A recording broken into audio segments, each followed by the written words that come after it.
To open a Guardian screen, I can either go through the All Members panel, where every entry is made, or the Families panel, where I could then expand the family and find the individual family members. Here I'm going to go through the All Members. I go into my Auto Filter role and begin typing in the family name. There it is. I'm going to open up the Father screen, and I'll minimize this just to give me a little more room. Here I have a family screen. Notice I have the individual member ID up here if required. Most of the information is self-explanatory. Reversing names is a field that, depending on the culture of the individual, would allow you to indicate that in correspondence or in other reports, they prefer the name to be reversed. We have contact information here. Notice the home phone number.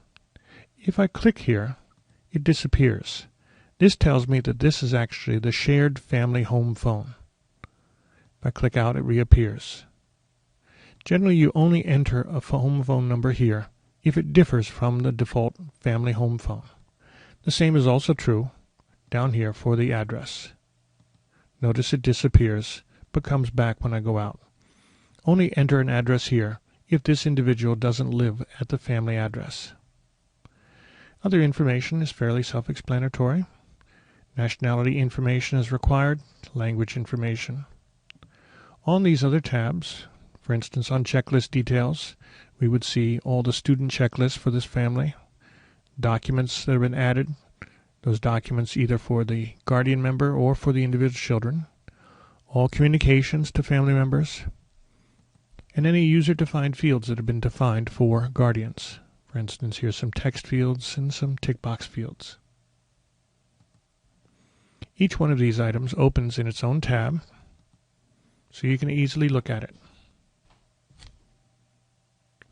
You can also go to a child screen just by clicking on that child screen. Or you can go to the family as a whole by clicking on Show Family.